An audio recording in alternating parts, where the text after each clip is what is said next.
उद्या अनेक लोक बोलतील की राज ठाकरेंचा पराभव झाला म्हणून त्याच्यामुळे ते हे बोलतायत. मी काय बोलतोय, अख्खा महाराष्ट्र बोलतोय.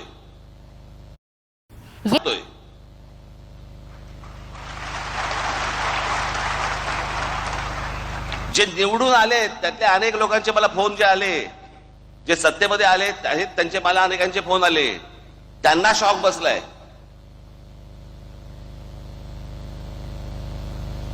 अहो 4-5 जागा येतील म्हणजे कसं आहे, भारतीय जनता पक्षाला 132 काय जागा मिळाल्या वगैरे वगैरे. चला ठीक आहे, मागच्या वेळेला पण त्यांना काहीतरी 100 काय किती जागा होत्या, 105 च्या आधी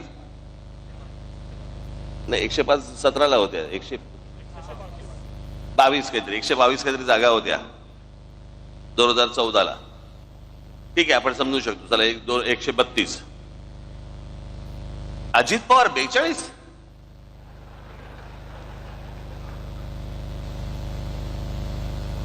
म्हणजे 4-5 जागा येतील की नाही असं सगळ्यांना वाटत असताना अजित पवार 42, कोणाचा तरी विश्वास बसेल का याच्यावरती? आणि जे इतकी वर्ष या महाराष्ट्रामध्ये राजकारण करत आले, ज्यांच्या जीवावरती हे अजित पवार, भुजबळ सगळेजण मोठे झाले, त्या शरद पवारांना 10 जागा मिळतात.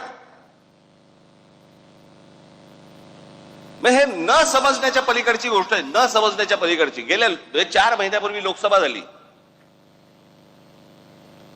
त्या लोकसभेला सर्वात जास्ती ज्यांचे कोणाचे खासदार निवडून आले असतील तर ते काँग्रेसचे निवडून आले. त्याचे 13 खासदार निवडून आले काँग्रेसचे. बरोबर बोलतोय? एका खासदाराच्या खाली किती आमदार येतात? साधारणपणे 5 ते 6 आमदार येतात. 6 आमदार येतात, बरोबर आहे. सर्वसाधारणपणे किती आमदार यायला पाहिजे होते काँग्रेसचे? सगळे 6च्या 6 नाही पकडलं, पण एखाद्या मतदारसंघामध्ये 6च्या ऐवजी समजा 4 आलेत, 3 आलेत, काहीतरी त्यांचे 15 आमदार येतात.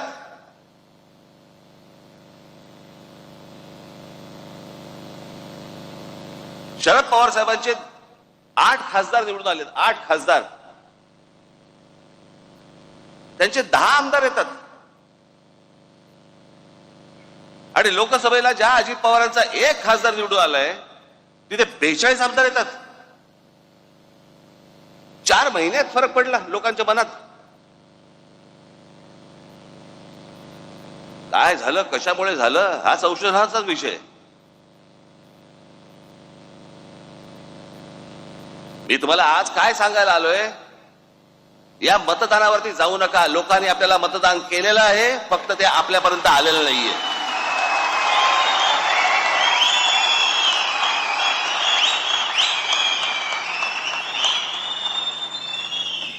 तुम्ही असं कुठेही मनामध्ये धरू नका की लोकांनी आपल्याला मतदान केलं नाही. लोकांनी मतदान केलं, पण ते केलेलं मतदान कुठेतरी गायब झालं.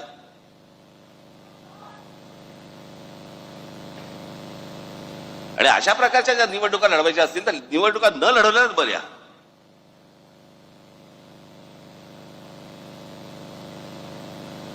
अर्थात ही पण गोष्ट निघून जाईल. कोणी कुठच्या गोष्टीचा अमरपट्टा घेऊन आलेला नसतो. अशा गोष्टी होत असतात.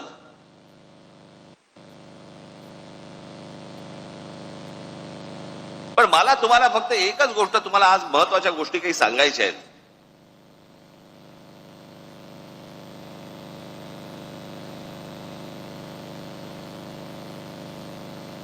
की ज्या गोष्टी तुम्हाला पक्षाने आजपर्यंत ज्या तुम्हाला सांगितल्या, ज्या आजपर्यंत पक्षाने ज्या गोष्टी केल्या, जी आंदोलनं केली, ज्या गोष्टींचे निर्णय लागले, या गोष्टी कुठेतरी तुम्ही पण सतत लोकांसमोर मांडत राहिले पाहिजेत.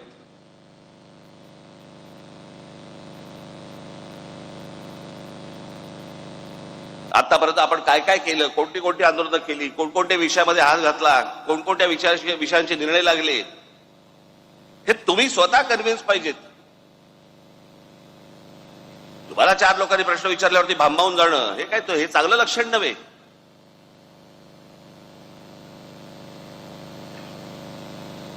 पण मी आज तुमच्यासाठी काही गोष्टी इथे आणल्या आहेत मुद्दामून, ज्या तुम्ही लक्षात ठेवल्या पाहिजेत. माझं भाषण संपल्यानंतर ज्या वेळेला ते येईल, कुठेतरी युट्यूबला येईल, तेवढा पोर्शन तुम्ही कट करून ठेवला पाहिजे. सतत तुम्ही त्या गोष्टी ऐकल्या पाहिजेत, बघितल्या पाहिजेत.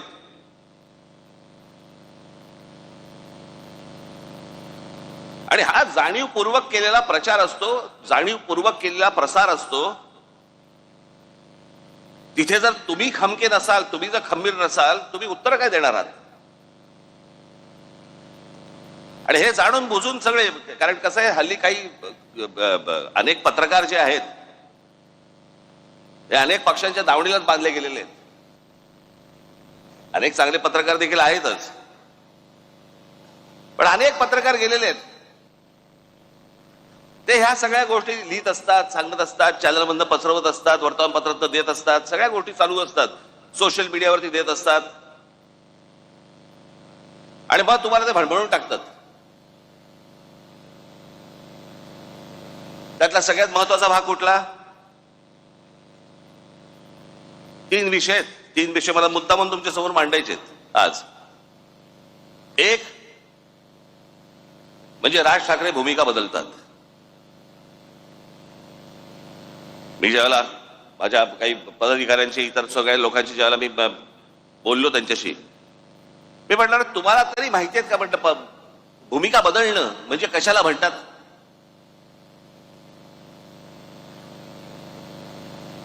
मी आज मुद्दा म्हणून तुमच्यासाठी काही गोष्टी इथे आणल्या आहेत.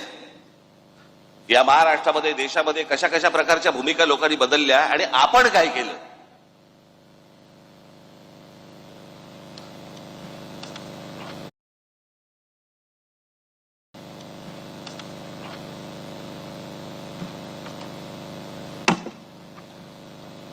थोडा मागे जातो, नंतर मध्यात परत येतो.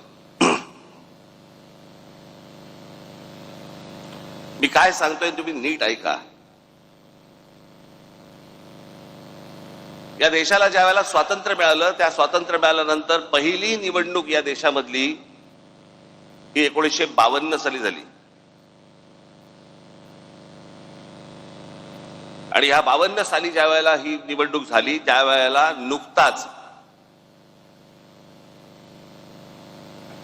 राष्ट्रीय स्वयंसेवक संघाचा म्हणून त्यांचा एक पॉलिटिकल विंग ही जन्माला आली. तिचं नाव जनसंघ.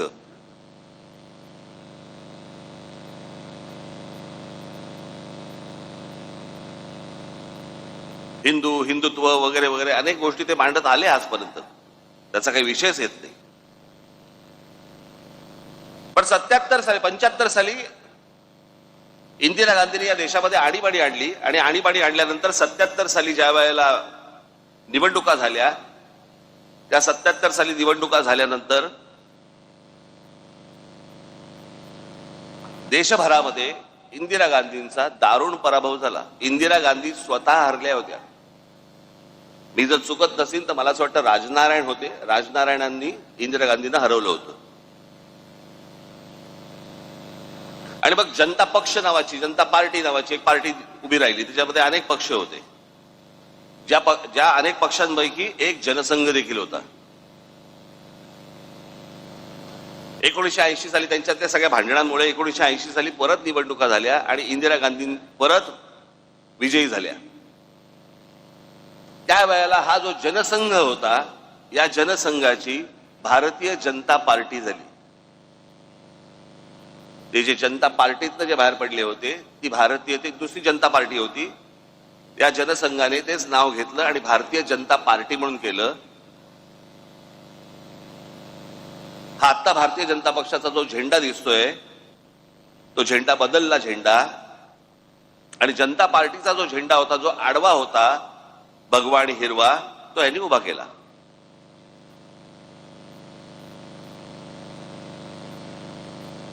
आणि हिंदुत्व या विषयावरती आजपर्यंत जे जनसंघाने ज्या गोष्टी केल्या, 80 साली ज्याला भारतीय जनता पक्ष म्हणून जेव्हा झाला, भारतीय जनता पार्टी म्हणून जेव्हा झाली, त्यावेळेला अटल बिहारी वाजपेयी त्याचे अध्यक्ष झाले आणि त्यांनी संपूर्णपणे पक्षाची भूमिका बदलली आणि गांधीवादी समाजवाद यापुढे आम्ही पाळू ही भूमिका घेतली. गांधीवादी समाजवाद.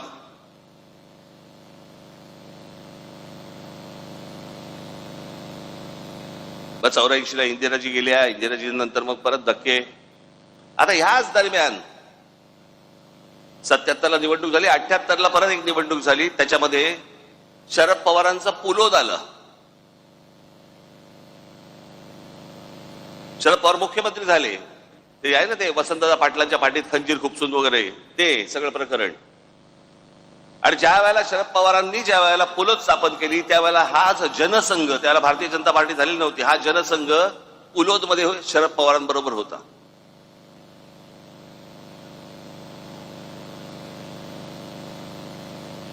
मी काय सांगतोय तुमच्या लक्षात येईल मी आता. आणि आता हे जे सगळं चालू आहे ना, हा ह्याला भेटला, तो त्याला चोरून भेटला, तो त्याला हे भेटला, हे तर उघडपणे सुरू होतं.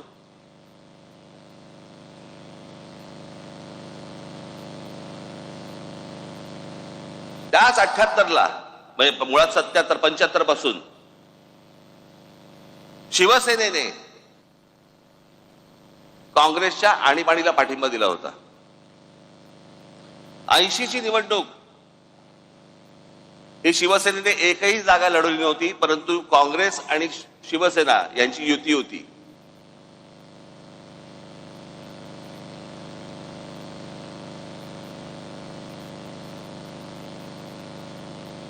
शरद पवार त्याच्यात 80 साली त्यांचं सरकार बरखास्त केलं इंदिरा गांधींनी.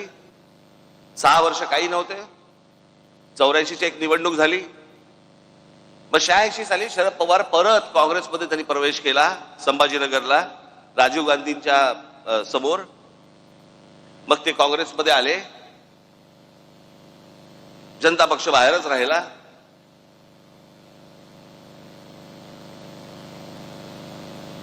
मग मराठीच्या प्रश्नावरती मुंबई महानगरपालिका शिवसेनेच्या हातामध्ये आली. 86ची निवडणूक झाली. 86 पर्यंत अटल बिहारी वाजपेयी हे भारतीय जनता पार्टीचे अध्यक्ष होते.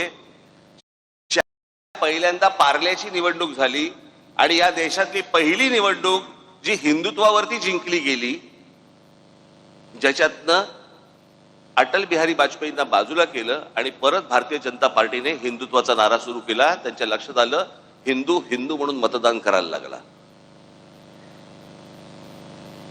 87 साली संभाजीनगरची महानगरपालिका झाली. त्या महानगरपालिकेला ज्यावेळेला शिवसेनेला यश मिळालं त्याच्यानंतर परत भारतीय जनता पक्ष शिवसेनेबरोबर यायला सुरुवात झाली. 88-89 चर्चा.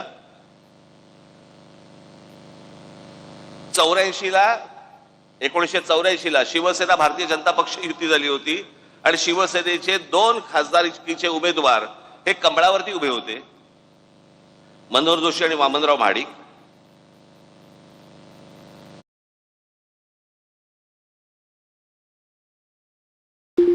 भाई कोरिया से मेरे लिए कुछ कोरियन स्नैक्स भिजवा दो ना, सुना है वहां का स्नैक्स बहुत क्रेजी.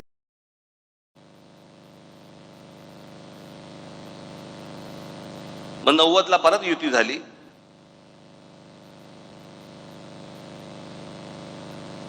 ला परत शरद पवार मुख्यमंत्री झाले. मग 95ला परत भारतीय जनता पक्ष शिवसेना युती झाली. युतीतलं सरकार आलं. 99ला परत तीच काँग्रेस सोडून शरद पवार बाहेर पडले आणि 99चे रिझल्ट लागल्यावरती 2 महिन्यात एक दीड महिन्यामध्ये शरद पवार त्यांची काय राष्ट्रवादी काँग्रेस आणि काँग्रेस परत युती झाली. ज्या काँग्रेसला शिव्या घालून ते बाहेर पडले होते त्यांच्याच बरोबर दीड महिन्यात युती झाली. हे मी तुम्हाला का सांगतोय? या सगळ्यांनी आपापसात प्रत्येकाच्या स्वार्थासाठी सगळ्यांनी आपापल्या भूमिका बदलल्या. इथे मी कोणत्या स्वार्थासाठी भूमिका बदलली हो?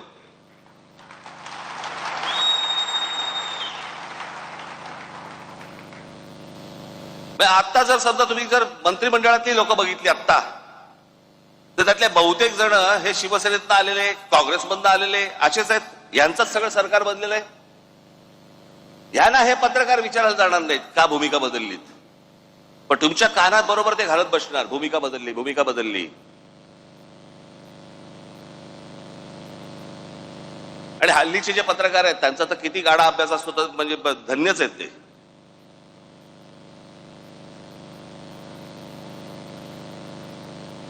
आजचा दिवस ढकलायचा तर काही का बातमी टाकेना. आणि आता तर काय सगळे प्रत्येक पक्षाच्या एक कल्लीच सगळ्या गोष्टी सुरू आहेत. आता काल त्या कुंभमध्ये किती लोक गेली अजून आकडा येत नाहीये.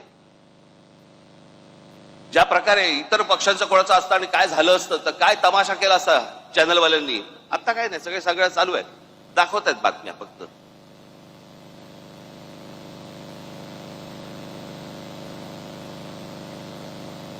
आणि मग काय गोष्टी पेरायच्या की राज ठाकरेंनी पहिल्यांदा नरेंद्र मोदींना पाठिंबा दिला, मग त्यांच्या ते विरोधात बोलायला लागले, आणि मग परत त्यांनी सपोर्ट केला. का केला? कारण त्यांच्या मागे ईडी लावली, माझ्या मागे ईडी लावली.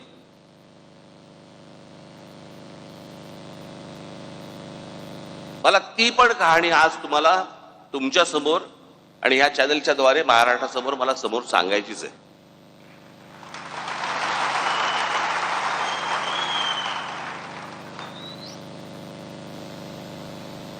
मी जे आता तुम्हाला जे सांगणार आहे,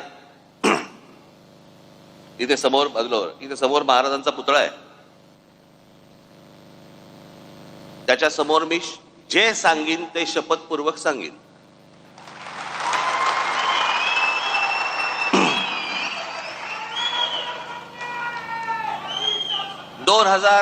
साधारणपणे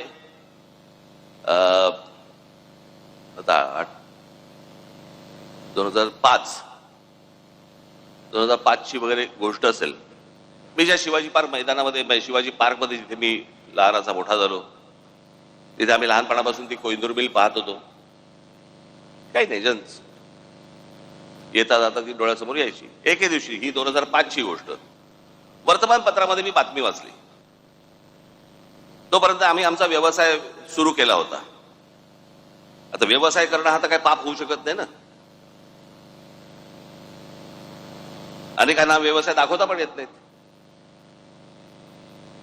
तरी सगळ्या गोष्टी सुरू असतात त्यांच्या. एक व्यवसाय सुरू केला. वर्तमानपत्र सकाळी वाचत असताना वर्तमानपत्रामध्ये एक बातमी दिसली मला.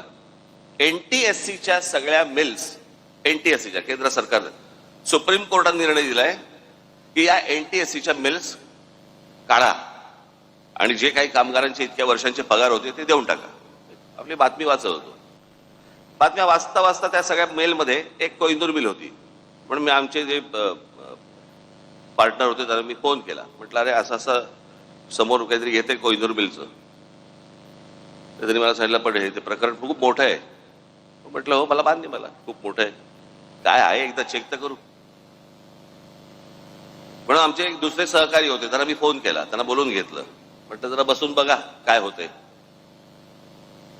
मग त्यांनी सगळी आकडेवारी केली वगैरे वगैरे. ते बोलले आपण टेंडर भरून टाकू. पण ते सगळं गणित बिणित केलं, टेंडर भरून टाकलं. एके दिवशी त्या माझ्या सहकार्याचा म्हणजे पार्टनर होते, त्यांचा घाबरत फोन आला सकाळी. म्हणाले, काय? म्हटलं काय रे, काय झालं एवढं, काय घाबर? नाही ते टेंडर लागलं. म्हटलं मग घाबरतो कशाला?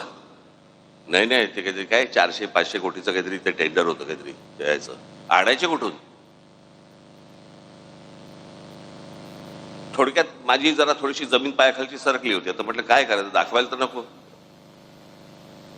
मग आमच्या एका दुसऱ्या मित्राला सांगितलं. मग त्यांनी ते IL&FS नावाची एक कंपनी होती, त्या IL&FS कंपनीशी ते बोलले. आणि ती कंपनी बोलली की बाबा आम्ही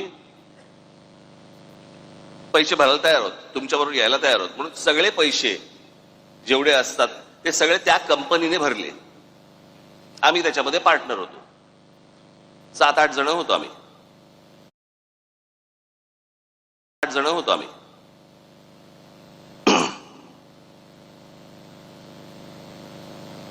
झालं सगळं सुरू. परत त्याला ब्रेक आला. परत ती केस काहीतरी कोर्टामध्ये गेली आणि सगळ्या परत मिल त्या अडकल्या. परत त्याच्यामधनं 1 वर्ष 1.5 वर्ष गेलं आणि मग त्याच्यानंतर ते सगळं परत 1.5 वर्षांचं सुरू झालं.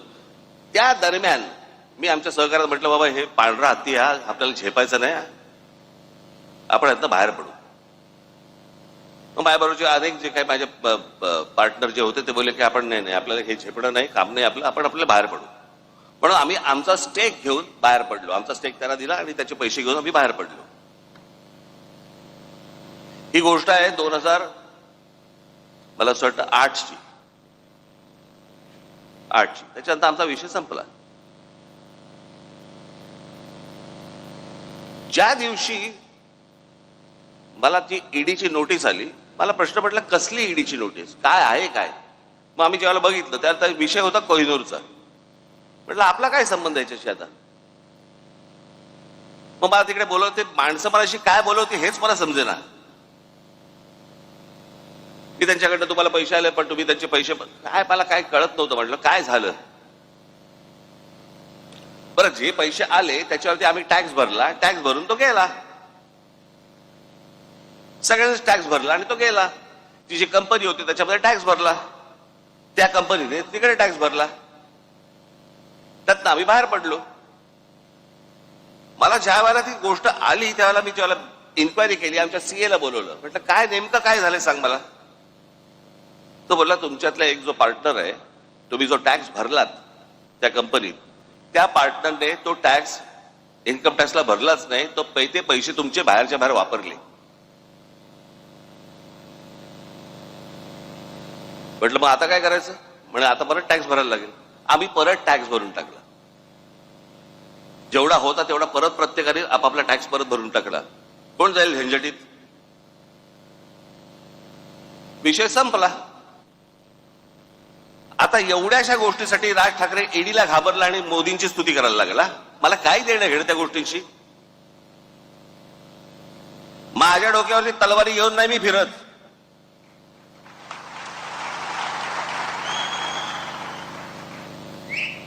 हे बाकीच्यांसारखं नाहीये.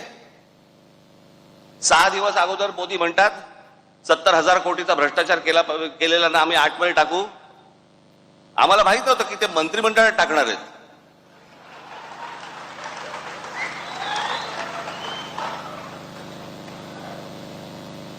आतमध्ये टाकूचा अर्थ हा होतो हे मला पहिल्यांदा कळलं.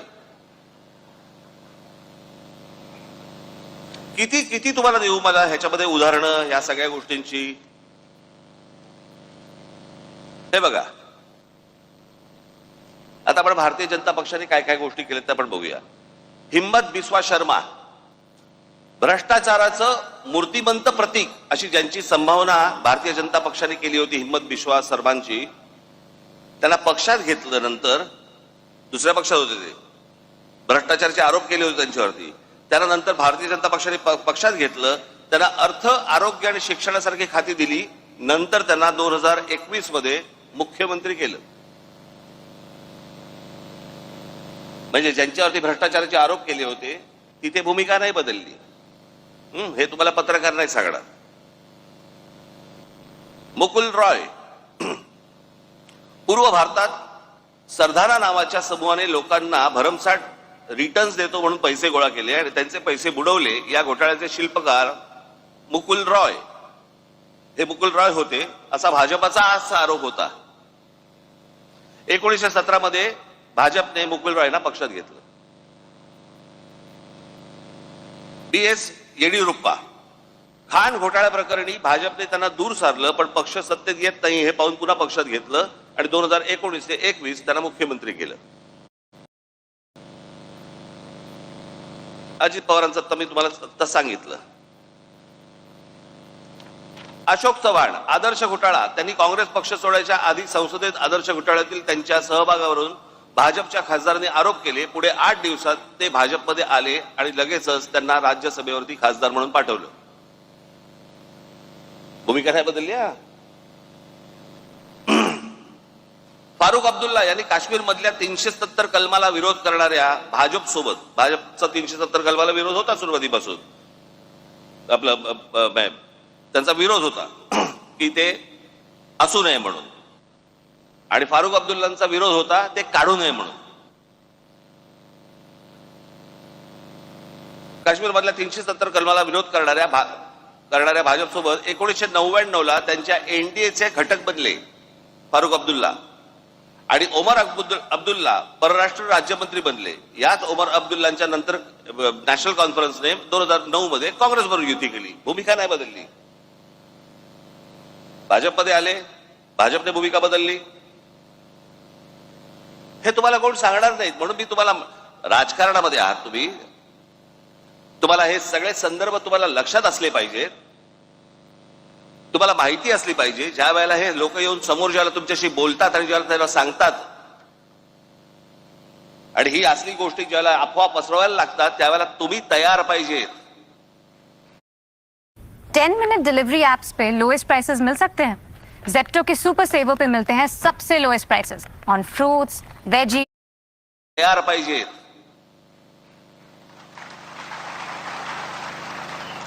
गेल्या 50, 60, 70 वर्षाचा इतिहास महाराष्ट्राचा काय आहे, देशाचा काय आहे, कुठे कुठे कुठच्या पक्षाने काय काय गोष्टी केल्या. मुफ्ती मोहम्मद सईद, भाजपने 2015ला मुफ्ती मोहम्मद सईद यांच्यासोबत युती केली आणि पुढे मुफ्ती मोहम्मद सईद यांच्या निधनानंतर त्यांच्या मुलीला महबूबा मुफ्ती सईदला पाठिंबा दिला.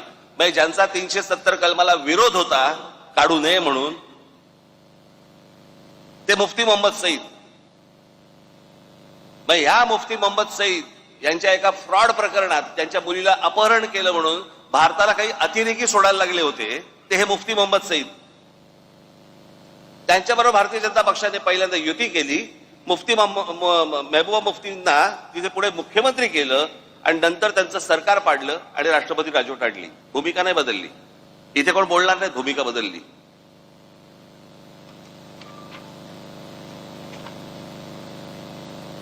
आता महाराष्ट्र देऊ. राधाकृष्ण विखे पाटील आधी काँग्रेसमध्ये, मग विरोधी पक्ष नेते होते. पुढे 2022 ते 24 काळात महसूल मंत्री आणि सध्या जलसंपदा मंत्री भाजपमध्ये.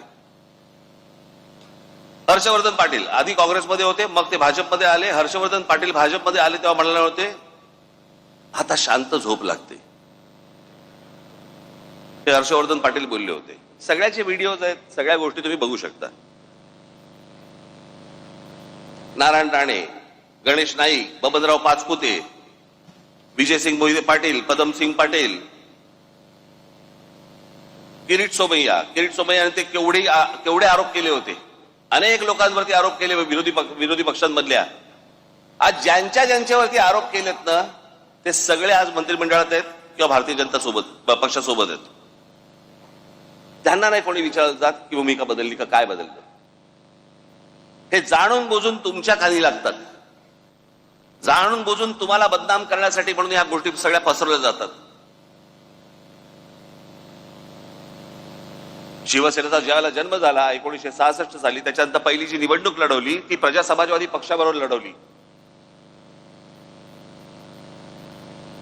त्या निवडणुकीनंतर मुस्लिम लीग बरोबर युती पण केली होती.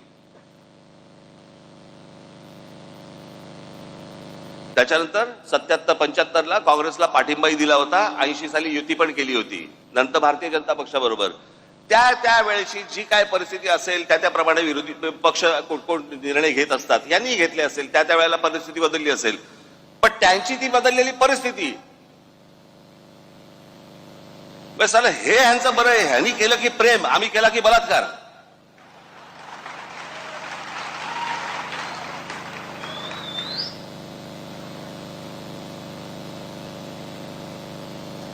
बरं, आता लोकसभेच्या वेळेला ज्या वेळेला नरेंद्र मोदी ज्या वेळेला इथे शिवतीर्थावरती आले होते त्यावेळेला मी त्यांच्या समोर बोललो होतो ना की 2014ची निवडणूक झाली त्यावेळेला मला जे बोलायचं होतं ते मी बोललोय. 2017ची निवडणूक झाली त्यावेळेला मला जे म्हणायचं होतं ते मी म्हणून झालेलं आहे. मी असं काही बोललो का की मी ते काही बोललोच नव्हतो, मी असं काही म्हणालोच नव्हतो, असं काही बोललो का? माझं बोलून झालंय. एकदा सुटलं की सुटलं.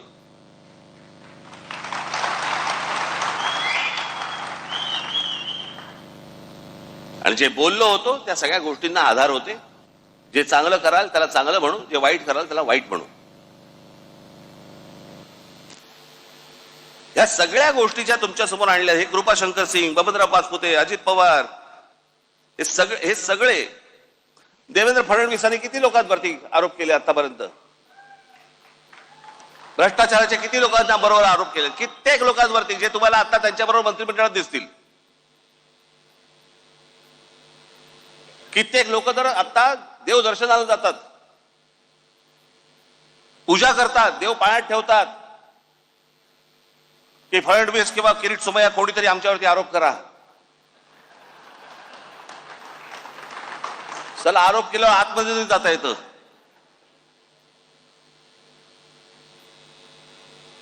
एवढा सगळा चिखल होऊन बसलेला आहे आणि या चिखलामध्ये मला असं वाटतं की तुम्ही आतापर्यंत आपण ज्या प्रामाणिकपणे आजपर्यंत पक्ष चालवला वाढवला, अनेक लोकांना हे असतं राजसाहेबांनी भारतीय जनता पक्षाच्या किंवा कोणाला नेत्यांना भेटलं नाही पाहिजे. समोरचा बोलला चहा प्यायला येतो तर काय सांगू, घरीच पी.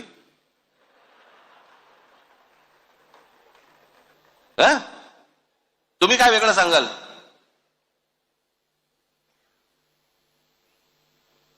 अहो पण ते मला जेव्हा भेटायला येतात ना त्यावेळेला मी तुम्हाला विकत नाही.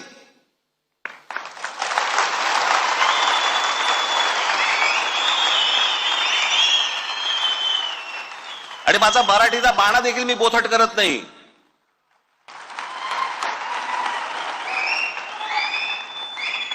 येतात, फोन करतात. आता मध्यंतरी मागे मी एकदा नाशिकला होतो. सकाळी मी निघालो होतो दौऱ्यावरती, कुठे पुण्याला जायचं होतं. 7 वाजता गाडीत बसलो. समोरून चंद्रकांत पाटील आले. नमस्कार काय म्हणताय बरं म्हटलं. मुंबईत आलो की येतो चहा प्यायला. ही परिस्थिती तुमच्यावरती आली, काय कराल सांगा मला. कशाला चहा कशाला प्यायचा? काय गरज आहे का चहा प्यायची? काय यायची काय आवश्यकता आहे का? नाही काय गरज काय या चहा प्यायची असं सांगू का त्यांना मी? देशसेवा आणि भरपूर सारा पैसा दोन्ही एकाच कुठल्या व्यवसायामध्ये हवा असेल तर तो आहे एक्सपोर्ट इम्पोर्टचा बिझनेस. अनफॉर्च्युनेटली तुम्ही किंवा मी आपल्या देशासाठी सरहद. अरे एक माणूस स्वतःहून सांगतोय सारा चहा प्यायला येतो तर ये म्हणणार ना, अजून काय म्हणणार. एकदा चंद्रकांत पाटील मला भेटायला आले. बरं हे काय करतात परत, ह्यातला प्रॉब्लेम काय आहे? हे बाहेर मग पत्रकार येतात, तिथे जाऊन हे काय बोलतात माहित नाही. आज काहीतरी वेगळंच असतं. बरेच दिवस झाले आपण भेटलो नाही. मागे एकदा लग्नात आपलं फक्त भेटणं एवढंच काहीतरी असतं. एकदा चंद्रकांत पाटील माझ्याकडे आले. त्याच वेळेला ते जेव्हा मला नाशिकला बोलले त्यावेळेला मुंबईत आलो की घरी भेटायला येतो.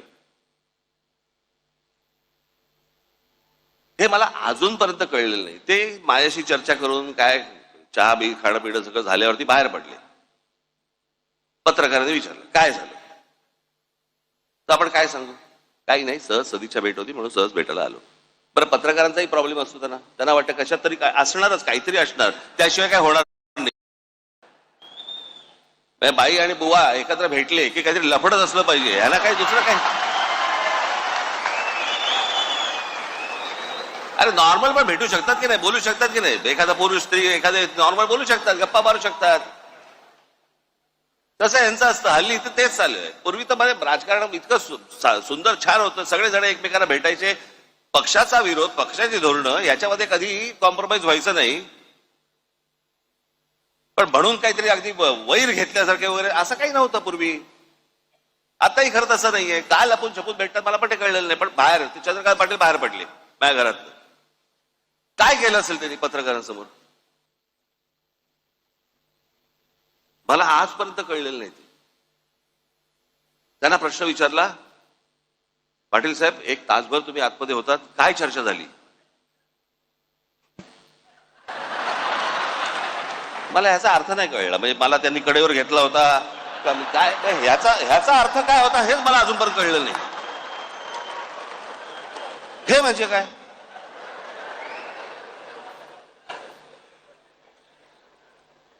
बरं मी काय पाहिलं नव्हतं. ते गेल्यानंतर पत्रकार आले आणि मला म्हणाले की त्यांनी असं केलं बाहेर गेल्यानंतर. म्हणजे काय झालं? मी म्हटलं असं केलं म्हणजे काय झालं. आम्ही दोघे एकमेकांना तेच विचारतोय, म्हणजे काय झालं.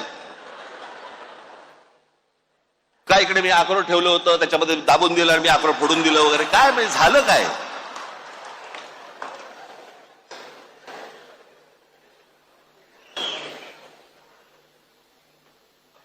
एक गोष्ट तुम्ही लक्षात ठेवा, हे कोण भेटायला आले बिले वगैरे वगैरे, पक्षाची भूमिका आणि तुमचं प्रेम यांच्यासमोर लाचार ठेवणार नाही.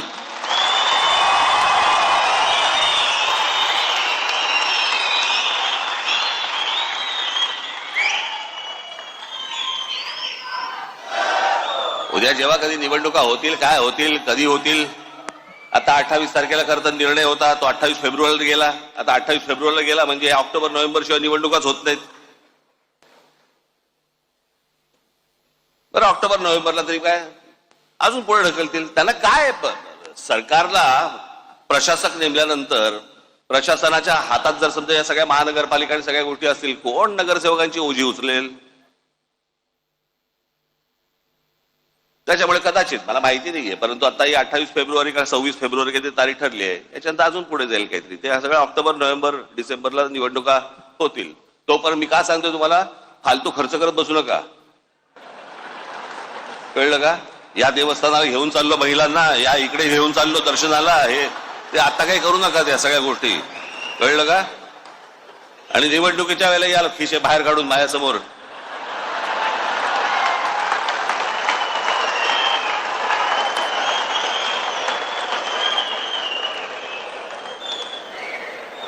तर जरा सांभाळून, जरा काय आजूबाजूला चाललंय तर जरा एकदा बघा बरं का. आज मला तुम्हाला एवढंच सांगायचं आहे, पुढच्या काही दिवसांमध्ये पक्षाला वरपासून खालपर्यंत एक प्रकारची शिस्त आणण्याच्या दृष्टिकोनातून एक आचारसंहिता येणार आहे.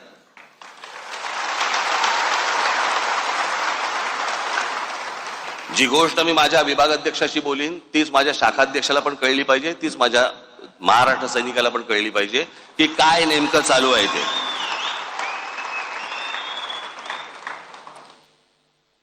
पुढच्या साधारणपणे फेब्रुवारीच्या पहिल्या दुसऱ्या आठवड्यापर्यंत त्या प्रत्येकाला बोलवलं जाईल. प्रत्येकाची आचारसंहिता प्रत्येकाला दिली जाईल. नेत्यांची आचारसंहिता नेत्यांना, त्याच्यानंतर तुमची कदाचित काही गोष्टींची नावंही बदलली जातील, पदांची.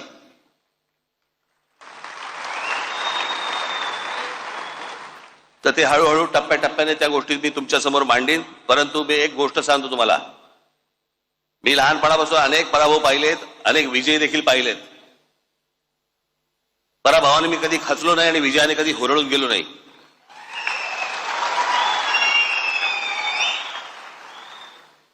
आणि खचलेले पिचलेले असल्या लोकांचं मला नेतृत्व करायचं नाहीये. माझ्याबरोबर राहणार असाल तर ठाम राहा.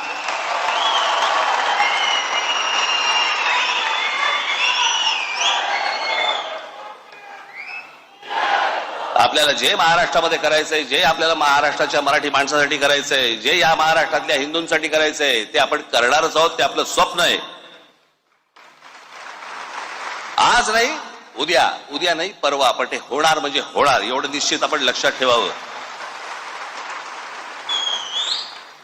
आज तुम्हाला हे सगळं मी पहिल्यांदाच येतो या सगळ्या ऑडिटोरियम मध्ये. मी कधी आलेलो नव्हतो. खरं ते वरती बसले सगळे चिकटवलेले दिसत वाटतात मला. हे सगळे ते प्लॅकार्डचे करतात ना, तसेच दिसतात ते मला सगळ्या. आहात ना रे तुम्ही खरंच. पण आज तुम्ही बऱ्याच दिवसानंतर तुमची भेट झाली. मलाही बरं वाटलं, मलाही आनंद झाला.